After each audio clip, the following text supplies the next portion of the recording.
My name is Claire, and I'm 32 years old. I always thought family would stand by you no matter what. Even though I built a successful career as an art curator in New York, I was always treated as the outsider. Nothing prepared me for the pain of being forced to sit alone at my sister Emily's wedding. The sting of being excluded by your own family is like no other, especially when you've spent years trying to keep those bonds alive. I never expected that a stranger's simple words that day would open my eyes to the truth about my family. I grew up in the suburbs of Boston. From the outside, our home on Maple Street looked picture perfect, with its white fence, trimmed lawn, and smiling family portraits. But behind closed doors, it was clear who mattered more. Emily, who is 4 years younger than me, was always the favorite. When I brought home straight A's, my parents said, "That's what we expect." When Emily brought home BS, they celebrated with ice cream and praise. The difference was obvious. "Claire, why can't you be more like your sister?" was something I heard often. I wasn't rebellious or careless. I just had different passions. Art became my safe place. I spent hours sketching or walking through the museum, connecting with paintings in ways my family never connected with me. Emily, on the other hand, was drawn to business and finance, fields my parents respected. "There's no future in art," my father, a wealthy banker, told me. "You need something secure." As college came closer, these arguments got louder. Still, I applied to art programs in New York. When my acceptance letter from NYU arrived, I was thrilled. My parents weren't. "You're wasting your potential," my mother said, holding the letter like it was bad news. Moving to New York was bittersweet. Emily hugged me goodbye and whispered that she'd miss me. My parents stood cold, as if I was abandoning them instead of following my dream. Life in New York wasn't easy.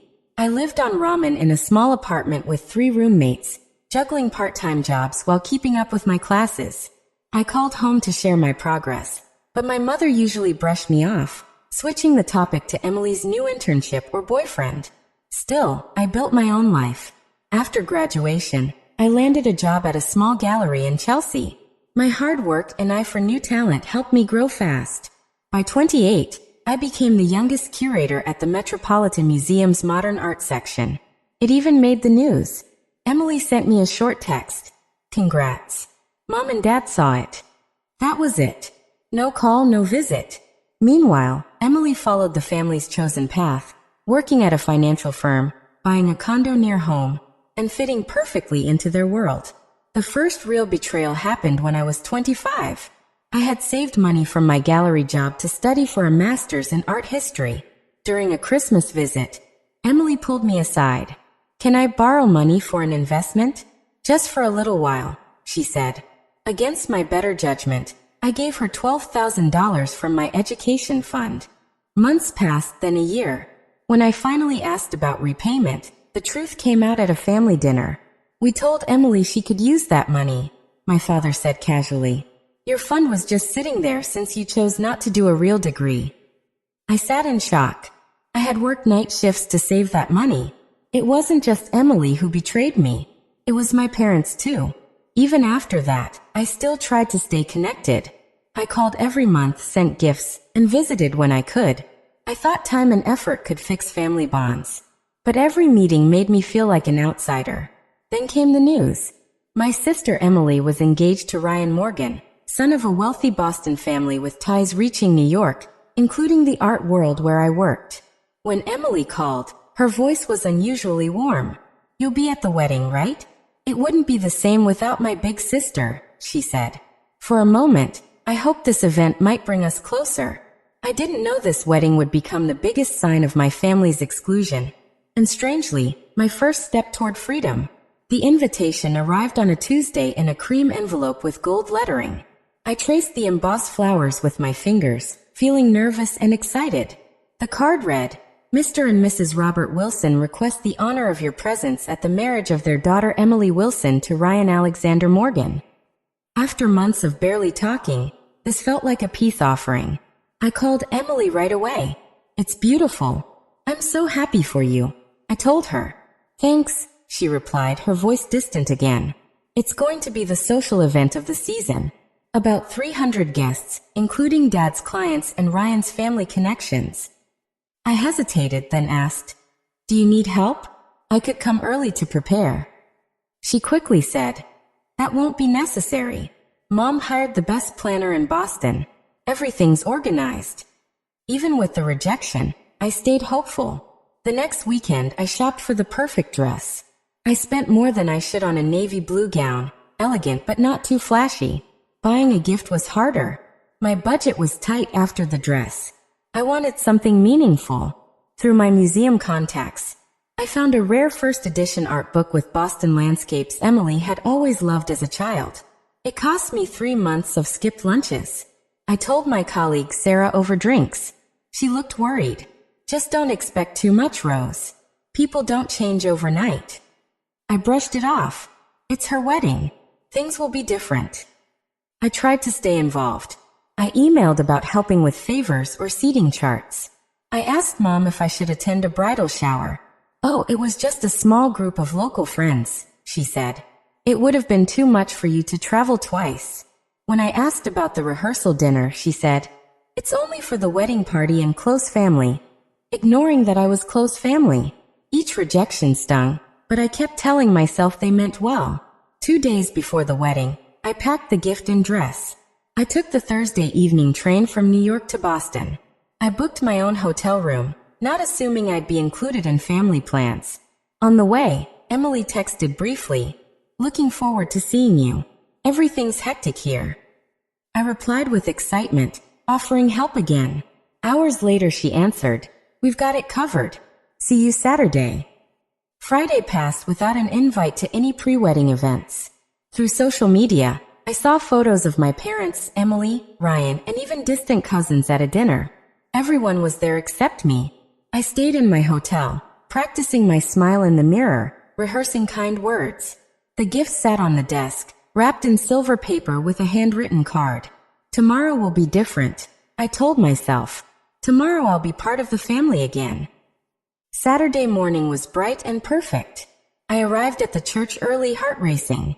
The stone building was busy with florists and photographers. "I'm the bride's sister," I told the usher, who seemed surprised. He checked the list and let me through, gift in hand. I walked to the preparation area.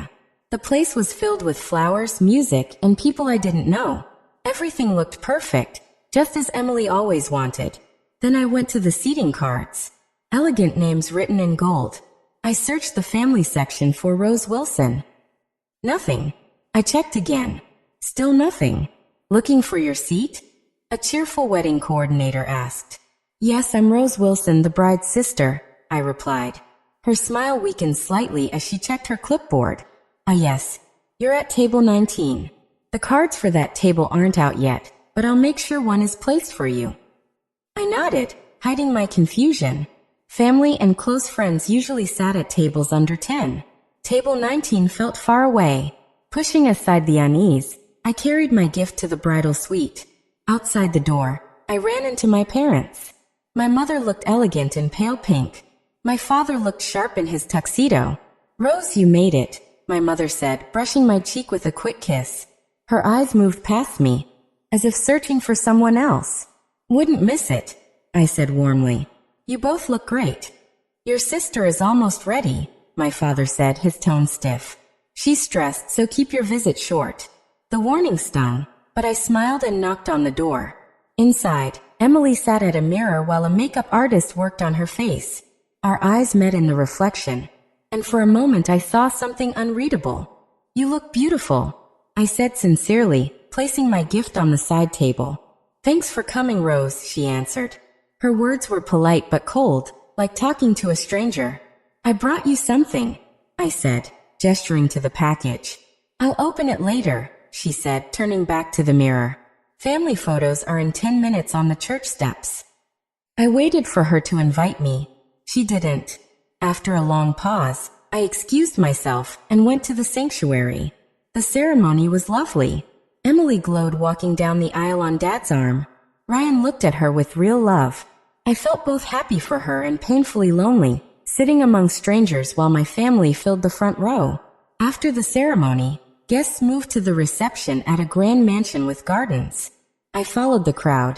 introducing myself to people who looked surprised when I said I was the bride's sister. Inside, the ballroom sparkled with chandeliers, white linens, and roses. A string quartet played softly. My seat, table 19, was tucked in a corner behind a pillar. My table mates were two elderly great-aunts hard of hearing, a teenage cousin of Ryan glued to his phone, and a few last-minute additions. "So, how do you know the couple?" one woman asked. "I'm Emily's sister," I replied. Her eyes widened. "Sister? I didn't know she had a sister. You weren't in the family photos." The words cut deep. At dinner, I watched my parents, Emily, Ryan, and his family laugh and pose for pictures at the head table. No one called me over, not even for one photo. My table mates drifted off to mingle, leaving me alone. From the corner, I watched my father dance with Emily, tears in their eyes. Mom laughed with Ryan's parents. Cousins gathered for group photos. It was like I was invisible. The unopened gift I had sacrificed so much to buy sat somewhere forgotten. The centerpiece at my table only highlighted how empty it felt. When the wedding planner leaned down, she whispered, "We'll be doing family toast soon. Just wanted to let you know." I nodded, expecting to be included. Instead, she added, "You can watch from your table," and walked away. The final blow came during the toasts. Dad raised his glass, voice thick with emotion. "Our only daughter has found her perfect match." Mom followed, thanking everyone for sharing this day with our little family. In that moment, I realized I hadn't just been seated apart. I had been erased from the family story. The truth hit me hard, bringing tears to my eyes. I had made excuses for years, believing I still belonged. But now it was clear. I sat at table 19, wondering if I should leave. Who would even notice? That's when he appeared. A stranger in a tailored suit, standing beside me. "You look like you could use a friend. Want to pretend you're with me?" His voice was warm and kind. I wiped a tear quickly and looked up. A tall man with kind eyes smiled at me. His smile wasn't pitying, just real. "Excuse me?" I asked, straightening up. He pulled out the chair next to mine and sat down, relaxed but respectful. "I'm Jackson. I work with Ryan at the firm. Unless I'm mistaken, it looks like you're being pushed aside, even though you're the bride's sister." His honesty surprised me, but it felt comforting. No sugarcoating, just truth. "How did you know?" I asked. "I overheard someone mention the bride's sister was here," he said. Jackson glanced toward the head table. "I noticed you sitting alone while your family took their 15th group photo without you," he said, shaking his head. "Plus, you have her eyes. Different color, but the same shape." I gave a small laugh. "Rose Wilson." "Yes, Emily's sister, though apparently that's a secret today." Jackson extended his hand. I shook it automatically. "Jackson Hayes, architectural designer and occasional wedding detective," he said lightly. His easy tone loosened the knot in my chest. Maybe it was the ridiculousness of the situation. Or maybe it was simply having someone acknowledge the truth instead of pretending. "So, what exactly are you offering?" I asked. "Simple. For the rest of this reception, you're not alone. We arrived together, we're enjoying this together, and anyone curious can mind their own business. I've been to enough weddings to know backup helps." "Why would you do that for a stranger?" I asked. He grew thoughtful. "Because I know what it's like to be left out of family things. No one should sit alone at a wedding, especially the bride's sister." For the first time that day, I felt seen. Not as an inconvenience, but as a person who mattered. His kindness stood in sharp contrast to my family's deliberate exclusion. "So, partners for the night?" he asked, extending his hand again, this time offering more than a handshake. I hesitated, then took it. "Why not? This can't get more awkward for me." Jackson grinned. "That's the spirit. Now tell me about yourself while we grab champagne. And not family stuff. The real you." As we walked to the bar, I felt eyes on us. But the weight of isolation began to lift. "I'm a curator at the Metropolitan Museum in New York," I said. For once, I led with my achievements, not my place in the family. His brows rose with interest. "That's impressive. What's your specialty?" "Contemporary American artists, especially those blending traditional techniques into modern contexts." He stopped and turned toward me. Wait, did you curate the Reimagine Landscapes exhibition last fall? With Angela Torres? I blinked. You saw that? I did. Brilliant work. The way Torres played with perspective to comment on urban growth, it challenged how I think about space and structure as an architect. Our conversation flowed easily as we collected champagne. For the first time all day, I wasn't watching my family's every move. I was enjoying myself. You work with Ryan? I asked. On the senior design team, Jackson replied. He's talented, though I'm not sure your sister knows she's marrying someone with an artist's soul. The observation made me smile. The irony isn't lost on me. As the night went on, Jackson introduced me to guests not as the bride's sister, but as Rose Wilson, the curator I told you about. He spoke about my work with respect, something my family never did. For the first time, I felt valued. We danced to a jazz cover, his hand gentle at my back. I laughed at his witty remarks about wedding traditions. I never understood the garter toss, he whispered as Ryan pulled at Emily's leg. It's basically watch me touch my wife's thigh while her grandfather watches. I stifled a laugh against his shoulder. You have a great laugh, Jackson said simply. You should use it more. The word struck me. I couldn't remember the last time I laughed freely around my family. With them, I was always guarded. As we spun on the dance floor, I noticed Emily watching us. Her expression wasn't indifferent anymore. She leaned to Ryan, whispering, and he glanced our way. I think we've been noticed, Jackson murmured. Is that a problem? I asked. Not for me, he said. But your sister suddenly seems to remember she has won. Sure enough, Emily began moving toward us, her gown sweeping the floor as guests stepped aside. This should be interesting, I muttered. Jackson squeezed my hand. Remember, you're not alone this time. Emily stopped before us, smile polished, eyes fixed on Jackson. I don't believe we've been introduced, she said, offering her hand. I'm Emily, the bride.